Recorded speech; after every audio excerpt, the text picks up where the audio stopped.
Hello दोस्तों, welcome to my YouTube channel study with social Sona. तो इससे ये समावेशी शिक्षा का अतिलघुत्तरी का तृतीय सेमेस्टर का तीसरा पार्ट चल रहा है। इस सेशन को शेयर कर देना सबको, क्योंकि परीक्षा की डेट आ चुकी है और हो सकता है कि वीडियो की परीक्षा के बाद अपनी परीक्षा कराई जाए। अब बाल अपराध के कोई दो कारण लिखिए। बाल अपराध के बाल अपराध एक सामाजिक कारण है।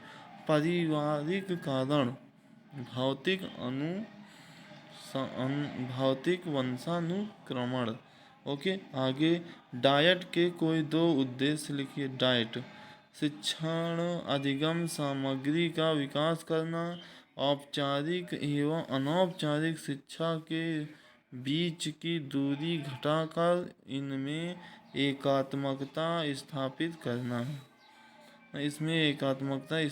करना इत्यादि। ओके, आगे बढ़ते हैं। विद्यालय पर्यवेक्षण के क्षेत्र बताइए। विद्यालय पर्यवेक्षण के क्षेत्र जैसे पर्यवेक्षण की निदानात्मक भूमिका और पर्यवेक्षण की मार्गदर्शन संबंधी भूमिका। ओके, आगे बढ़ते हैं। प्रणाली में सुधार के कोई दो सुझाव लिखिए। निरीक्षण प्रणाली में सुधार के कोई दो सुझाव लिखिए। सरकारी निरीक्षण विद्यालय के अभिलेखों, सरकारी अनुदान के उचित प्रयोग, वित्तीय मामलों की व्यवस्था तथा सरकारी निर्देशों के पालन के अतिरिक्त शैक्षिक कार्यक्रम की भी जांच करें। निरीक्षकों की नियुक्ति करते समय उनकी योग्यता एवं अनुभवों को ध्यान में रखा जाना चाहिए। अधिगम अक्षमता वाले बालकों के दो प्रकार बताइए। सामान्य अधिगम अक्षमता, जटिल अधिगम अक्षमता। ओके, धीमी गति से सीखने के कौन कौन से कारण हैं? देखो, आर्थिक परिस्थिति, पारिवारिक सदस्यों का मानसिक स्तर, संवेगात्मक घटक और व्यक्तिगत घटक। ओके, आगे बढ़ते हैं। एक अध्यापक दृष्टिबाधक बच्चे की पहचान कैसे करेगा? एक अध्यापक दृष्टिबाधक बच्चे की पहचान कैसे करेगा? अध्यापक दृष्टिबाधित बालकों में नेत्रहीन बालकों को आसानी से पहचान सकता है। दुर्बल दृष्टि बालकों की पहचान हेतु उनकी चिकित्सा जांच कराकर की जा सकती है। समावेशी बालक किस प्रकार के होते हैं? शैक्षिक समावेशी से अभिप्राय उन सभी छात्रों को प्रदान की जाने वाली शिक्षा से है जो अपवंचित वर्ग, भाषा, धर्म, जाति, क्षेत्र, वर्ण, लिंग तथा शारीरिक एवं मानसिक दक्षता से ग्रसित हैं। इस प्रकार के छात्र प्रतिभाशाली एवं शारीरिक रूप से अक्षम दोनों रूप में हो सकते हैं। अपवंचन क्या है? गार्डनर के अनुसार वंचित होना बाल्य जीवन की उद्दीपक दशाओं की न्यूनता है। ओके, अपवंचन क्या है? वंचित होना बाल्य जीवन की उद्दीपक दशाओं की न्यूनता है। मंद बुद्धि बालकों की बुद्धि लब्धि कितनी होती है? मंद बुद्धि बालकों की बुद्धि लब्धि 80 से 85 होती है। आगे बढ़ते हैं। सृजनात्मकता के प्रमुख तत्व बताइए। सृजनात्मकता के प्रमुख तत्व: मौलिकता, प्रभाव क्षमता, लचीलापन, विस्तार की क्षमता, पुनः परिभाषीकरण, समस्या की अनुभूति। आगे बढ़ते हैं। परामर्श प्रक्रिया के मुख्य अंग बताइए। परामर्श के लक्षण। परामर्श प्रार्थी, परामर्शी या परामर्शदाता। ओके। निर्देशन के दो उपकरण बताइए। निर्देशन के दो उपकरण हैं अवलोकन और परीक्षण। निर्देशन की प्रक्रिया में वार्ताएं, साक्षात्कार, परीक्षण आदि विधाओं का भी प्रयोग किया जाता है। भारतवर्ष में शैक्षिक व्यावसायिक निर्देशन की वर्तमान स्थिति अत्यंत दयनीय है। प्रशिक्षण निर्देशकों का अभाव, शिक्षकों पर अधिक कार्यभार, माता पिता की जागरूकता में कमी तथा प्रमाणीकृत परीक्षणों की कमी इसके लिए मुख्य रूप से उत्तरदायी हैं। En en en enriched curriculum for rapid learners. पुस्तक के लेखक कौन है? वर्थ हैं।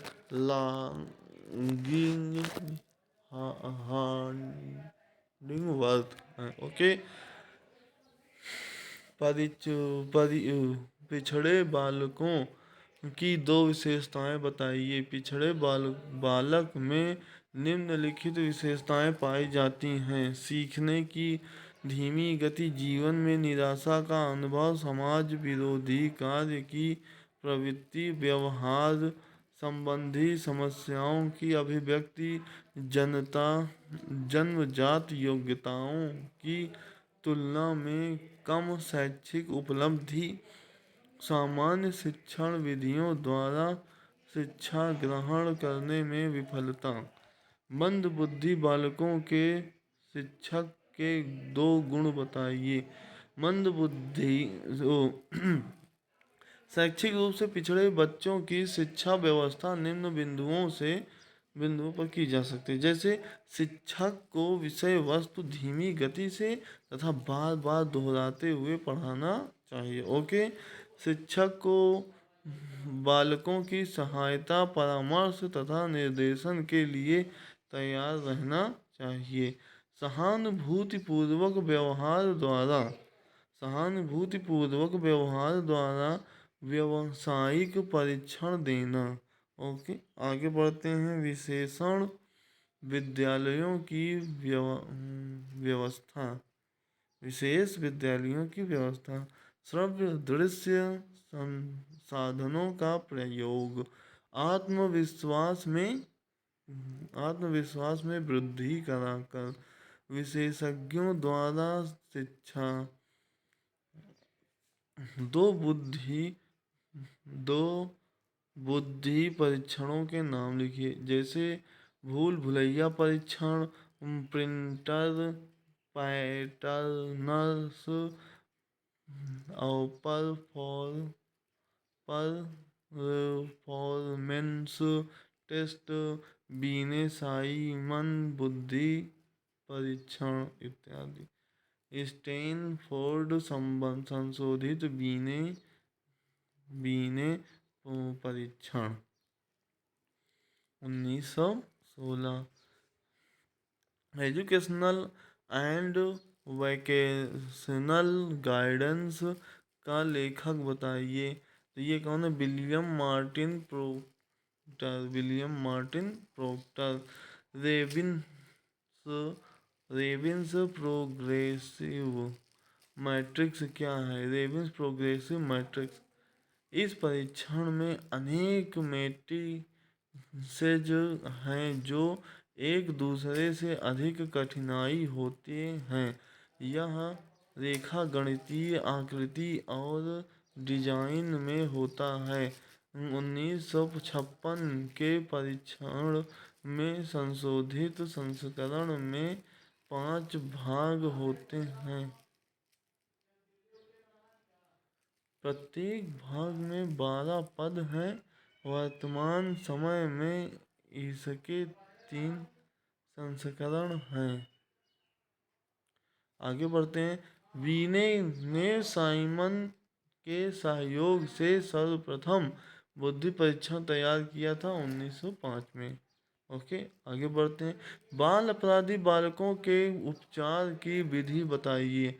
देखो, अपराधियों की संगत से दूर रखो, मतलब गंदे बाल बच्चों से दूर रहें जो गंदे गंदे काम करते हैं। ओके, आगे बढ़ते हैं। बालक की आवश्यकताओं का ध्यान रखें, मतलब उनको कॉपी चाहिए, पेन चाहिए, पेंसिल्स चाहिए, अगर तो ऐसे चीज़ों का ध्यान रखें, मतलब जो उनको आवश्यक हो बस वही चीज़ें दें, अनावश्यक चीज़ें नहीं।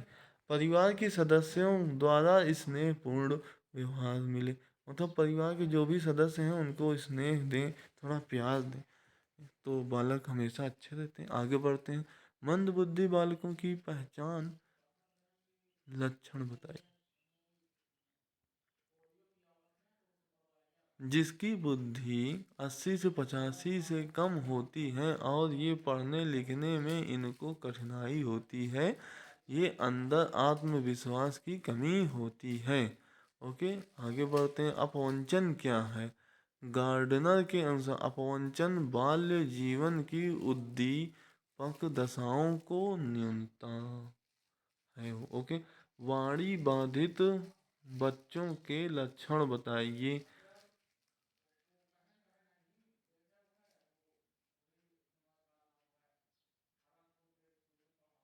उच्चारण संबंधी दोष, देर से बोलने के दोष, हकलाना हकलाना आवाज की समस्या। ओके, आगे बढ़ते हैं।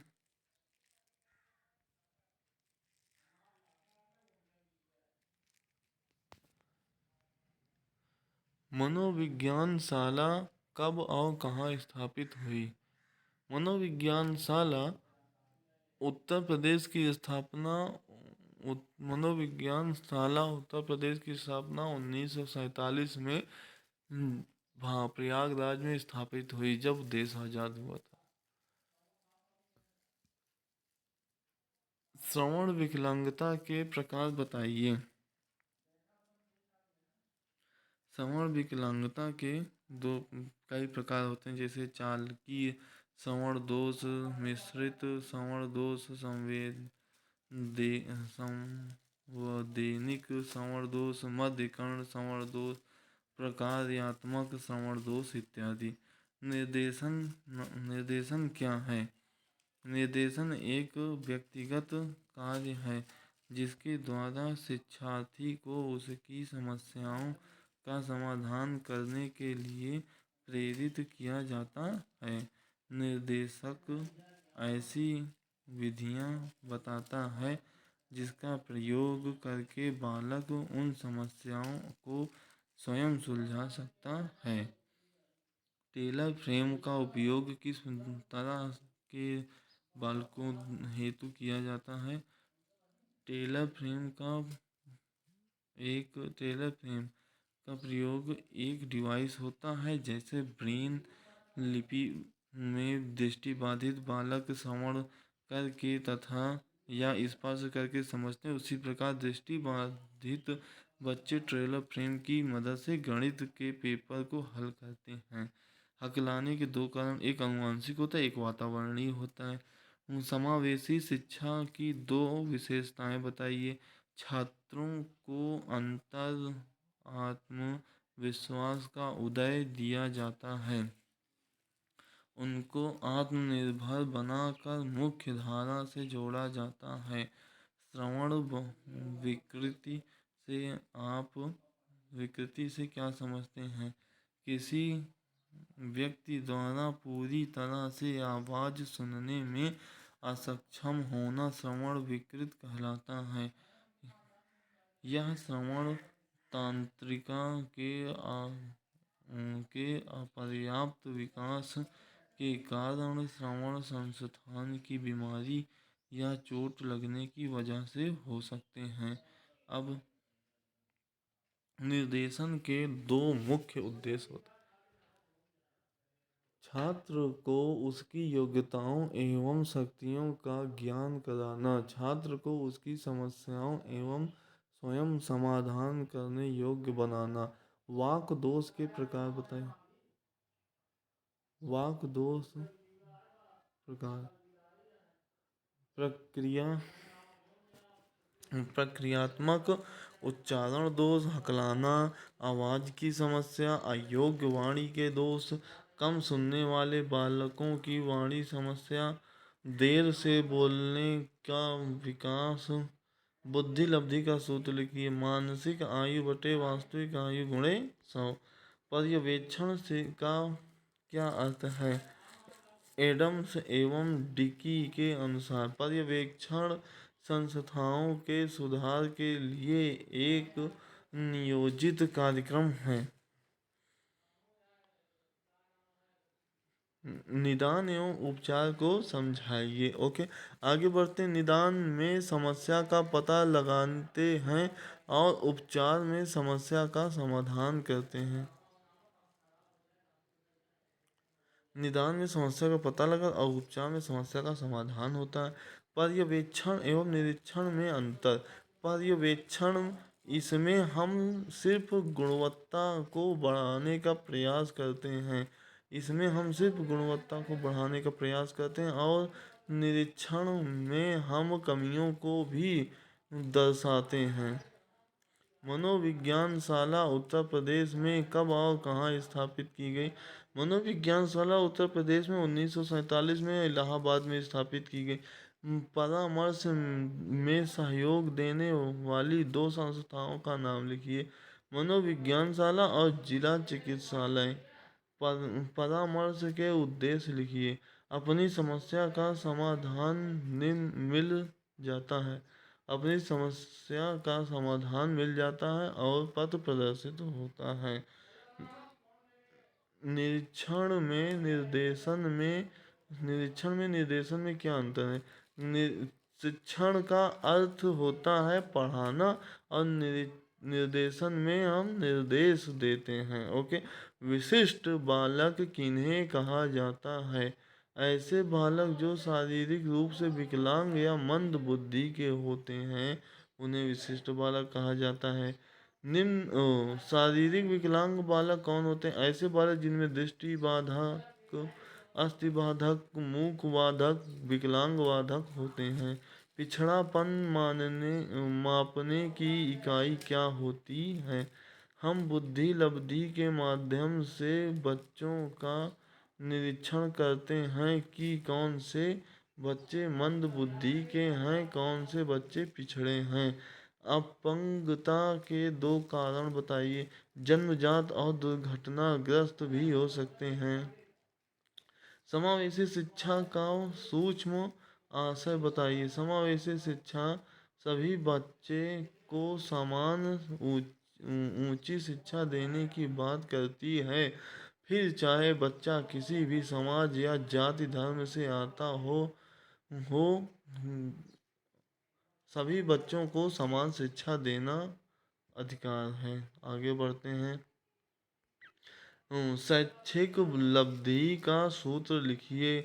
बुद्धि लब्धि बराबर मानसिक आयु बटे वास्तविक आयु गुणते 100। आगे बढ़ते हैं। श्रवण विकृति क्या है? जिन बच्चों को सुनने में समस्या होती है उन्हें श्रवण विकृति कहते हैं। जिन बच्चों को सुनने में समस्या होती है उन्हें श्रवण विकृति कहते हैं।